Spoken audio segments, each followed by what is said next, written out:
अस्सलाम वालेकुम। इस वाक़ये को ज़रूर पढ़ें, इससे आपको एक बेहतरीन नसीहत मिलेगी। वाक़या है हज़रत ईसा और एक मुर्दा बादशाह का वाक़या। हज़रत ईसा अलैहिस्सलाम और एक बादशाह की खोपड़ी का वाक़या। अल्लाह ताला ने इंसानों की रहनुमाई के लिए ज़र्रे ज़र्रे में निशानियाँ रखी हैं, यहाँ तक कि अल्लाह ताला अपने नबियों को वो क़ुव्वत अता की जिससे वह दुनिया के सारे राज जान सके। अल्लाह ताला ने अपने हर नबी को मुख्तलिफ मोज़ज़ात से नवाजा ताकि दुनिया उनको देखे और अल्लाह की कुदरत को पहचान सके। आज हम हज़रत ईसा अलैहिस्सलाम के हयात मुबारक से एक बहुत बेहतरीन वाक़या पेश करेंगे जिसमें हमारे लिए गहरी नसीहत मौजूद है। जैसे कि हम सभी जानते हैं, हज़रत ईसा अलैहिस्सलाम अल्लाह के हुक्म से मुर्दों को ज़िंदा कर देते थे।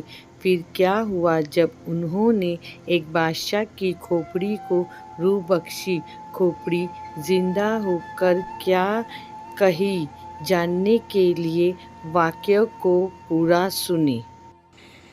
इब्न जूज़ी ने एक रिवायत में बयान किया है कि एक बार हज़रत ईसा अलैहिस्सलाम अपने साथियों के साथ जा रहे थे।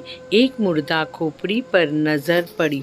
खोपड़ी के रास्ते पर पड़े देख हज़रत ईसा अलैहिस्सलाम को गम हुआ। तभी हज़रत ईसा अलैहिस्सलाम के साथी आपसे कहने लगे, हज़रत आप अल्लाह ताला से दुआ करें ताकि इस खोपड़ी में जान आ जाए और हम इसके वाक़यात जान सके और हमें नसीहत हासिल कर सके, हम पता चल सके कि ये किस ज़माने की है और ये कि उसने अपनी ज़िंदगी किस तरह से गुजारी। ये सुनकर हज़रत ईसा अलैहिस्सलाम एक तरफ खड़े होकर अल्लाह की बारगाह में दुआ करने लगे। ईसा अलैहिस्सलाम ने दुआ की, ए अल्लाह तू अपनी कुदरत से इस खोपड़ी में जान डाल दे ताकि हम इससे इसकी ज़िंदगी के बारे में जान सके। अल्लाह ताला ने हज़रत ईसा अलैहिस्सलाम की दुआ को कबूल कर ली, जिसके बाद खोपड़ी बोलने लगी कि ए अल्लाह के नबी, मुझे अल्लाह ने आपकी बातों का जवाब देने का हुक्म दिया है।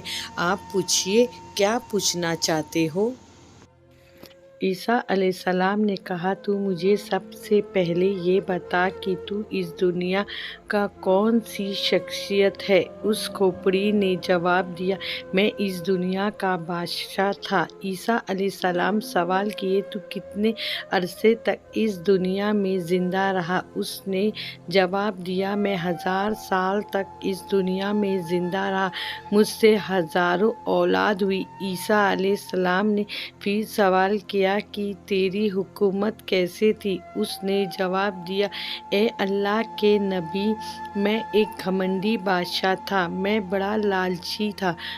मुझे दुनिया फतह करने का बहुत लालच था और मैं अपने मकसद में कामयाब रहा। मैंने हज़ारों शहर फतह किए, हज़ारों जंग जीती, हज़ारों बादशाहों को कत्ल किया, मगर आखिर मौत मुझे भी आ गई। पास इस दुनिया से ले जाने को कुछ न था। जो कुछ मैंने फतह किया इस दुनिया में रह गया। मेरी हज़ारों बरस की ज़िंदगी मेरा कुछ काम न आ सकी और मुझे ये पता चल गया कि ज़ुहदी तक़वा से बढ़कर कोई दौलत नहीं और लालच में बर्बादी के सिवा कुछ नहीं, और ये भी कि अल्लाह ताला की तकदीर में राज़ी रहने में सबसे बड़ी इज़्ज़त है, क्योंकि अल्लाह ताला हर एक को उसकी कोशिशों का फल देता है, चाहे वह जिस मकसद में की गई हो। मैंने दुनिया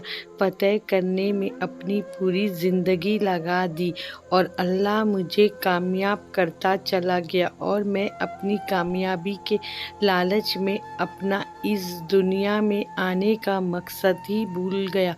اس کے بعد وہ کھوپڑی خاموش ہو گئی۔ عیسیٰ علیہ السلام اور ان کے سبھی ساتھی یہ سن کر ایک گہری سوچ میں پڑ گئے۔ یہ سچ ہے، یہ دنیا دل لگانے کی جگہ نہیں ہے۔ یہ تو فانی دنیا ہے۔ جو یہاں آیا اسے ایک دن ضرور جانا ہے، مگر افسوس ہم سبھی لوگ اس دنیا میں ہمارا آنے کا مقصد ہم بھول جاتے ہیں۔ ہم اس دنیا میں آ کر اسی دنیا کے ہو جاتے ہیں، جبکہ ہم کو ہمیشہ یاد رکھنا چاہیے کہ آج نہیں تو کل ہمیں مرنا ہے اور ہمیں اس دنیا کو چھوڑ کر جانا ہے۔ اس طرح ایک اور واقعہ عیسیٰ علیہ السلام کے ساتھ پیش آیا۔ حضرت عیسیٰ علیہ السلام ایک دن راستے سے جا رہے تھے کہ آپ علیہ السلام کے ساتھ ایک احمق بھی آ کر آپ کے سفر میں شامل ہو گیا۔ آپ دونوں ابھی کچھ دور ہی گئے تھے کہ راستہ جنگل کے راستے میں سے گزرنے لگا کہ اچانک راستے میں ایک بڑا سا گڑھا دکھا۔ آپ دونوں اس گڑھے کے قریب سے گزرے اور احمق نے جیسے ہی گڑھے میں جھانک کر دیکھا تو اس میں ایک بہت بڑا ہڈیوں کا ڈھانچہ دکھا اور کہنے لگا، یہ کس کا ڈھانچہ ہو سکتا ہے؟ عیسیٰ علیہ السلام فرمانے لگے، یہ میں نہیں جانتا۔ اس احمق نے کہا، اے اللہ کے نبی، وہ کون سی اسم اعظم ہے جسے آپ پڑھ کر مردوں میں جان ڈال دیتے ہیں؟ مجھے بھی وہ سکھا دیجیے تاکہ میں وہ پڑھ کر اس مردے کو زندہ کر سکوں۔ عیسیٰ علیہ السلام نے فرمایا، چپ کر اے احمق، تو اس اسم اعظم کو نہیں پڑھ سکتا۔ پھر وہ بیوقوف شخص کہنے لگا، ٹھیک ہے حضرت، آپ خود ہی پڑھ دیجیے اور مردے میں روح پھونک دیجیے۔ اس کے بعد وہ بیوقوف شخص پھر سے اپنی بات پر ضد کرنے لگا۔ حضرت عیسیٰ علیہ السلام پریشان ہو گئے اور دل میں سوچے، یا اللہ، اس احمق کے اس طرح سے ضد کرنے میں کیا راز چھپا ہے؟ حضرت عیسیٰ علیہ السلام کا اتنا کہنا تھا کہ اللہ نے آپ پر وحی نازل کر دی کہ اس میں حیرت کی بات کیا ہے؟ احمقات کو احمقات کی ہی تلاش ہوتی ہے اور بدنصیبی بدنصیبی کا ہی گھر ڈھونڈتی ہے۔ اتنے میں اس بیوقوف نے ان ہڈیوں میں اسم اعظم پڑھ کر پھونکنے کی کوشش کی۔ حضرت عیسیٰ علیہ السلام اسے سمجھانے کی کوشش کی تو کہنے لگا، اے روح اللہ، اب آپ اپنے معجزہ دکھانے میں بخل کرنے لگے ہیں، یا شاید آپ کی زبان مبارک میں پہلے جیسی تاثیر نہیں رہی۔ یہ بات آپ عیسیٰ علیہ السلام کو ناگوار گزری اور آپ نے ان ہڈیوں پر اسم اعظم پڑھ کر پھونک دیا۔ جیسے ہی آپ نے ایسا کیا، ان ہڈیوں میں حرکت پیدا ہو گئی اور ایک بہت بڑے بھیانک شیر میں بدل گئی۔ اس شیر نے ایک دم سے اس احمق پر حملہ کیا اور اس کو پل بھر میں چیر پھاڑ کر پاس پاس کر دیا، یہاں تک کہ اس کے کھوپڑی کے 2 ٹکڑے کر دیے۔ یہ دیکھ کر حضرت عیسیٰ علیہ السلام نے شیر سے مخاطب ہوئے اور کہا کہ اے جنگل کے درندے، تو نے اتنی تیزی سے اس شخص کو کیوں مار دیا؟ شیر کہنے لگا، اے اللہ کے نبی، اسی لیے کیونکہ اس بیوقوف نے آپ کی شان میں گستاخی کی اور آپ سے بد کلامی پر اتر آیا۔ یہ سن کر حضرت عیسیٰ علیہ السلام نے فرمایا، تو نے اس کے ٹکڑے کر دیے، تو نے اس کو کھایا کیوں نہیں؟ شیر کہنے لگا، حضرت، میرا اب اس دنیا سے رزق ختم ہو گیا ہے۔